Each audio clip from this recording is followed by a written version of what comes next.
Woman, an in-depth exploration of the world of women today with Sandra Elkin.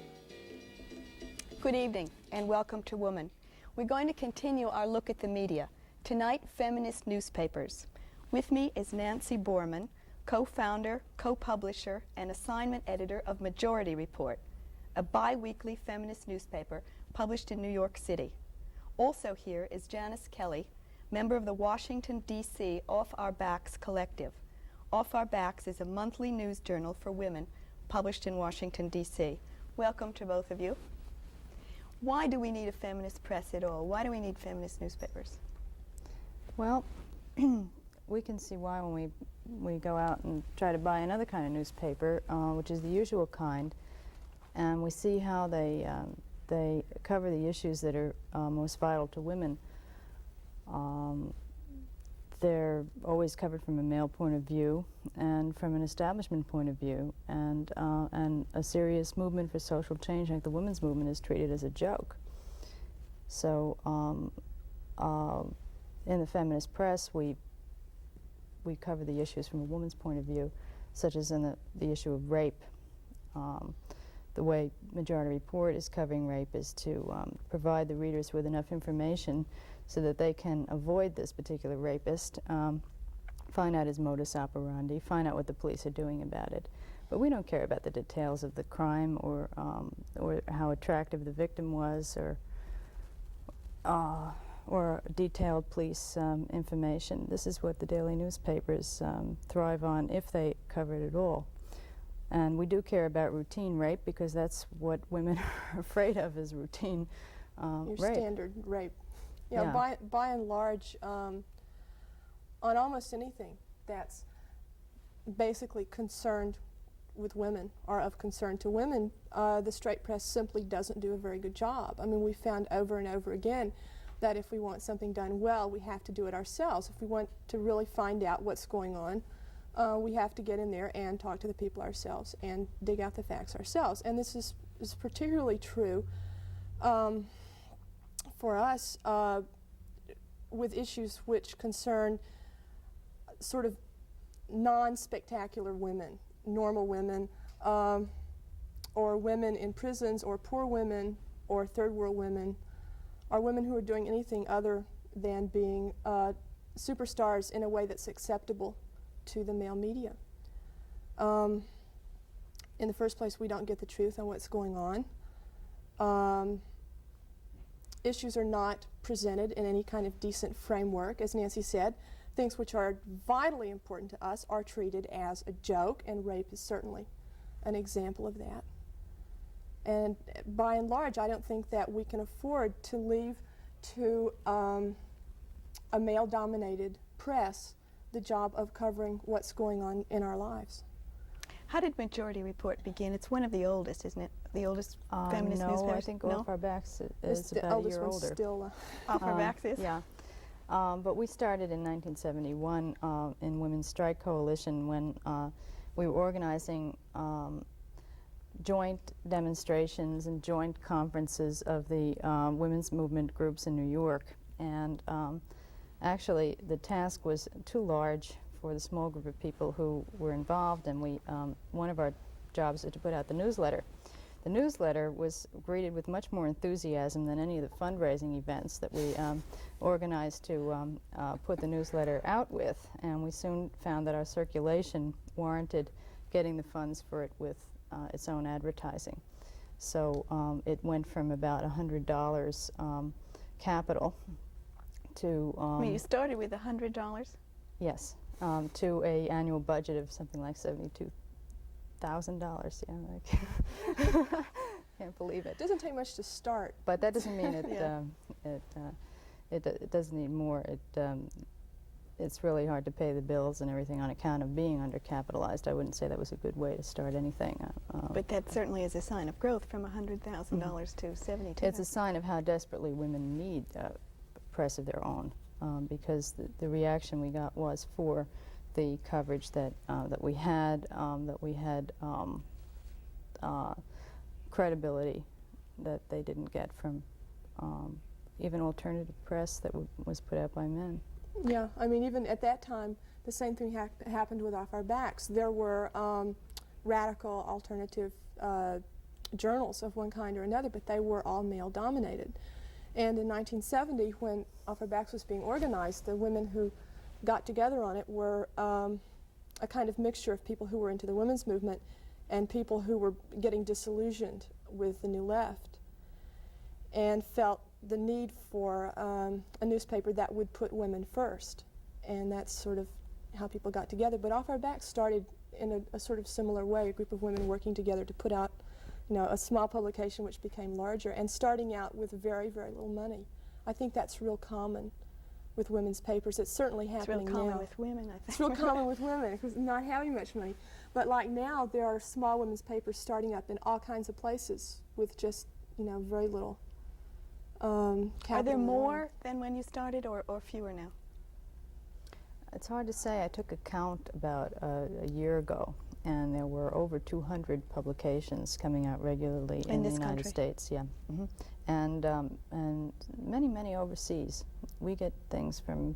We have a fine feminist magazine comes in from Italy, and one from New Zealand, and also those papers take things from us. I mean, yeah. I think most of the major American feminist publications are extracted also into. So is there a network, kind of, an informal network? Yeah, it's real informal. Yeah, informal, but we know what the rules are. You know, if you want to copy a story, you copy it. You don't have to pay anyone because no one pays for their articles, and you give them credit and observe their copyright, and don't mess it up. Don't mess up the story, and don't rewrite it and put somebody else's name on it, and everything is fine. And if we have problems, we write to each other. And the system of exchanging publications has really formed a loose international news service. It's true. That's one of the most important things, I think, for the feminist press as far as getting news from all over. It's just the fact that we all send each other our papers. You know, we all exchange subs. Sometimes it's a little slow, and in fact, there's now forming a sort of feminist news network that's going to try and speed things up a bit. But, you know, it's effective. What is the circulation of Off Our Backs? The circulation of Off Our Backs, let me see. I think that our subscriptions are about 8,000 now, and we figure with distribution around 10,000. And Nancy, what is the majority report? 22,000. 22,000. Of course, you're in really a larger metropolitan area too. And are you on the newsstands? Is majority report? That's pretty much the difference between the two cities, is that there are newsstands in New York. 9,000 newsstands in New York. No newsstands in Washington. No, people are not accustomed to buy their things off the newsstand. No, it's really true. There are very few, and it's very hard to get on the ones that there are because of distribution monopoly. Yeah, we found that we had to distribute our own thing in order to get it distributed, because it really didn't fit into a category that a newsstand is accustomed to dealing with. It was not pornography, it was not a communist newspaper, it was not a weekly local newspaper, and it was not a daily newspaper, and it was certainly not a men's magazine. So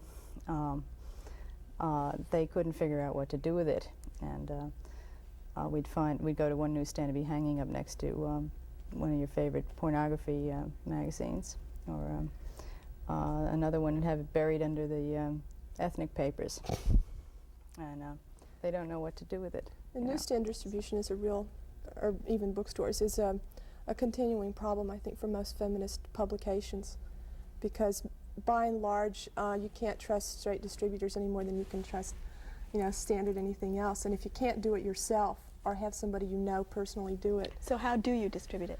Well, some bookstores we mail big amounts to, and they sell them in Sometimes they pay us. So in some cities we have people who act as distributors, and sometimes we use standard distribution services. It varies a lot depending on where we are. Do you handle your own distribution at Majority Report? In part, in New York, we handle our own, New York and Queens and Brooklyn. But out of New York and Long Island, New Jersey, and out of town, we have other people handling it. And we do go through standard distributors. However, we're our own best distributor. And Always. It really took going around in the subway with knapsacks to form the routes. We took the papers around on our backs, and we had the routes established. We got people on a commission basis with their cars, and we're still struggling to get enough distributors. And we distribute other periodicals in order to ensure that the routes make enough money for someone to spend all day in stop-and-go traffic on it. But it works. Is all the work volunteer, really, for the most part? With us, except for some commission work, yes, it's volunteer. So really, it's not a money-making proposition in any sense of the word. You just No, I don't think many just feminist survive. publications are. We're we pay a couple of salaries, but by and large, it's volunteer. I think by and large, feminist publications think they're doing well if they make it from one year to the next. I know. We subscribe to several in our office, and every month someone has a big plea on the back page. We will not survive another month unless you do the following. You run off our backs as a collective, and Majority Report is not run as a collective. Let's talk about some of the differences in the way you operate. Okay. I'll talk about how we operate. Actually, Off Our Backs at this point is composed of two collectives, the larger one, the older one in the District of Columbia, and a smaller, newer collective in Chicago. And we function in a framework which we describe as autonomous sister collectives, which means that we are responsible for our own copy, and when things are controversial, we argue about them a lot. But by and large, we come to a consensus over what goes in any given issue of the paper. There are about a dozen of us who work on the collective, and other people who work on the paper. But collective members share all responsibility. There is no hierarchy at all. All jobs are rotated. And if there are jobs which are particularly tricky or unpleasant and aren't being evenly rotated, we go alphabetically in order to make sure that they are. Because there are some people, well, for example, chairing meetings is a job that some people can do easily and others can't. And so that was the kind of thing that we found we had to rotate, or else some people would never do it, you know. But the main strength that we find is that pretty soon after you've been on the paper 8 or 10 months, you can do everything. You know, I think that probably any two of us put down any place could start from scratch and put out the paper. And that's real good in considering the stresses that women have to be under who work in this kind of thing, because also, you know, we have jobs and support ourselves, and we have families and kids and things. And every once in a while, people just get tired or else sick or else just decide they don't want to, you know, be there for a while. And it's real easy if somebody else can step in. Now, the problem with running things collectively and the way we do is that, well, the fact that we never vote ever on anything leads to the problem that sometimes things go fairly slowly. And if we were running a weekly paper, that might be more of a problem than it is for a monthly. But through working together very closely and squabbling a lot and struggling a lot, you know, we sort of developed ways of getting things done. Responsibilities are delegated. Now, this doesn't mean that people don't have strict areas on any given issue that they're responsible for, but nothing is ever delegated permanently. You know, there's always some switching around. The big, one of the new things for us in the last little while has been trying to work with another collective over a distance, which is between Washington and Chicago. And we've learned a lot about, you know, about that. Is there a large turnover? No, there has, the collective, the Washington collective has been closed for the last year and a half, and there has been substantially no turnover. I mean, people sometimes drift in and out to the extent that they may decide they don't want any definite responsibilities for a couple months, and that's okay. But things are pretty solid. I think that on a lot of women's projects, there's a sort of community of women that feels connected to the project in some way, whether they are paid or not, on the masthead or not, or whatever. And you really develop a feeling that you're working with people and you trust each other. Is that true at Majority Report? Is there a real community of women? Oh, surely, yeah. I was just thinking how similar it was, except that the consensus and the collective nature of it is not the same. I mean, the feeling is very similar. The feeling is bound to be the same. It's partly the problem at Majority Report that we discovered that the paper didn't make enough money as a monthly, that we did a projection, figured out that it would have to be more frequently published to increase the advertising revenue and the subscription money, and also that it would just generally be more successful if people saw it more often, and we changed the frequency. Now, we've been through several different structures. I believe we were collective at that time and stayed that way for a while, but it always meant something other than truly sharing the work, and we ended up with more people coming around to make decisions and never showing up when the work, right, when the work is supposed to be done. I'm sure there's been people like that That's around. Always,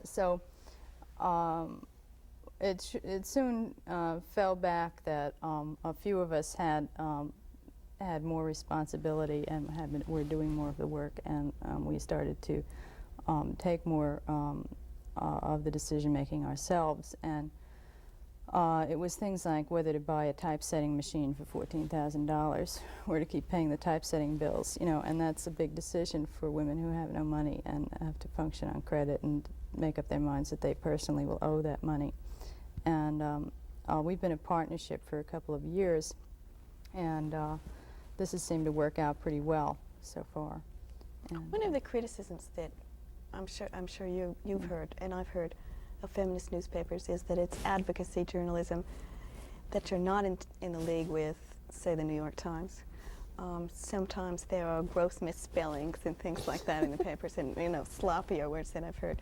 But let's talk about advocacy journalism a little bit, and talk about what you do as opposed to a newspaper, a large, say, daily would do. We're not as irresponsible as some large dailies. We feel more accountable, I think, is the main difference between us and large dailies. Large dailies, it all looks real neat, but sometimes it looks too neat because there's an awful lot of stuff that just doesn't get printed because you have to kowtow to the big investors behind the paper, and there's certain sacred cows, and there are certain big advertisers and big department stores, and you can't cross. And it's amazing how many areas of news are controlled by these unseen forces of journalism. And a feminist paper that is responsible to its readers only for the content and that pre-selects advertising that we know is only going to want our readers to eat spaghetti on Friday night. It doesn't really care what their lifestyle is like or what where they go to church or whatever. That this gives a more sound basis for journalism. In the feminist movement, we've had a big lesson in journalism and its consciousness raising, where we will take the assumptions that we've always had. We've been given by the church, and we've been given by our schools, and we've been given by our parents, and certainly by the media, and by the media, and by the government, and we have tested them against our experience as women and the experience of other women, expressed honestly in consciousness-raising groups. And we have learned that our experience is what counts, and that's where our political ideas will come from. And I think that's why the circulations of these papers are growing without the funds to promote the That's right. Well, what about the charge that it's one point of view? Yeah, well, the one thing that Nancy touched on that I think is real important is that there's a sort of illusion that certain large metropolitan dailies represent something known as objective journalism. This is what you learn in journalism school. But in fact, there ain't no such animal as objective journalism. The bias of the paper is everywhere evident, in the ads, in the kinds of things that are selected, in the way articles are slanted. All you have to do is compare a conservative metropolitan daily to a liberal one, and you can see that instantly.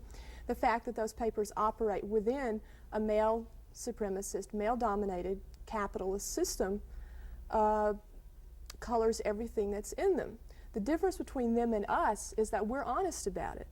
And by and large, to us, advocacy journalism means two things. The first thing is that when we investigate a story, we dig it, as absolutely as hard as we can, and we try and get both sides of any given issue, and we try and present them, okay? And then we give an analysis, and we say, this is what we think. This is good, this is bad. This is our commentary on what's going on. We don't pretend not to have a point of view. We don't disguise it. It's there. Now, that's different from really slanted propaganda. Okay, the difference between advocacy journalism and propaganda is that advocacy journalism deals in fact first and then in commentary, and doesn't attempt to manipulate or hide or deny fact in order to make a point. For example, there's a format in one of the most sacred newspapers in the United States, is a very, very dull headline, and then a story that will, in the first few paragraphs, would make your hair stand on end about some devastating thing that's happening to women that doctors are perpetrating on women or something. And the last paragraph is an interview with an expert that says, don't worry about it. Right. Now, no matter what the story's about, it could be a riot, it could be some takeover of some country, it could be anything. At the end of the story, an expert that is considered bona fide establishment puts down the whole thing. I notice also there's one example with Off Our Backs, and correct me if I'm wrong about this. There's a lot going in Washington with the Episcopal women and the Episcopal women who want to be priests, yet Off Our Backs has not covered this. Yeah, a lot of what goes into the paper, well, obviously you can't cover everything, and we have to make conscious decisions about the kinds of things that go into the paper. And among things that we try to cover are pretty wide-ranging issues. For example, labor unions, abortion, child care, women in prisons, rape, the standard things. And at this point, I think the reason that we haven't really gotten into the religious controversy is, in the first place, that we're not real keen on the church on the whole, and in the second place, that these seem to be incidents which concern single women in a lot of ways who want to be priests. Now, there's another side to that, which is that accepting women into the priesthood will put an enormous monkey wrench into the system for picturing women, sort of in the Christian tradition. I mean, God is always male, but what if the priest is a woman? There's another side to this too, which we are into. There's several stories like this where we would say, well, who cares about that woman getting to be a Little League team member or an Episcopal priest? And really, I've never heard of a church that has a healthy attitude toward women, and that I would want to be a priest of, or could imagine anybody want to be a priest of. But when you cover women wanting to be priests in the Episcopal Church, all of a sudden, a bunch of bishops and power figures in that church come out with the most appalling misogynistic statements that shock women who have placed a lot of trust in the church as a source of good things for them. And they realized that these people were not really very fatherly, and that fatherliness wasn't really very good for them in the first place. and it provokes more rebellious sentiment among church members than if no one had ever tried to be an Episcopal priest. And that is true. It does have that reaction. I suspect that the reason that we haven't concentrated on that kind of thing very much is just that by and large we don't have a whole lot of faith in the potential of existing Well, who are institutions. you trying to reach? I mean, are you really talking to other feminists, or are you making some attempt to reach women who are not as involved in the movement as you both are? Both. Initially, I think, we view ourselves as a sort of movement paper, but certainly reaching out is a tremendously important thing. However, we've found that it isn't necessary always to change what we're saying or the way we're saying it, to soften it in order to reach women. I mean, the thing to do is to be out there and talk to people. And there's a surprising amount, that women have in common because of their womanness and because of having lived in a sexist society, and those kinds of bonds transcend frequently other kinds of differences. Nancy, what are the priorities of the paper as far as what to cover? I mean, what are the messages that you're most interested in? Well, we want to ensure that our readers will have enough information about subjects so that they don't get manipulated by the establishment into believing the women's movement is not really for them, or that the women's movement is something it is not. There's a very tremendous gap between what the media presents as the women's movement and the women's movement. Well, that's the truth. There's a terrific gap between what many people see as the women's movement. It may really be a co-optation of the women's movement by the establishment to make money. So we would like to offer a direct way for women to know about the women's movement. Women know the women's movement is very important to their lives, but they may have misconceptions about it that they cannot clear up unless they have a direct communication link with it. So we don't see that we have to water anything down to communicate to women outside the movement. These women have responded very favorably to feminist media. Mm-hmm. Very favorably. When we first put the newspapers on a newsstand in the subway, we had no confidence that anyone would buy any, and 40 of them were snatched up in a week the very first time we did this. And, well, I wish you both continued growth. We're out of time. Okay. Thank you for watching, and good night.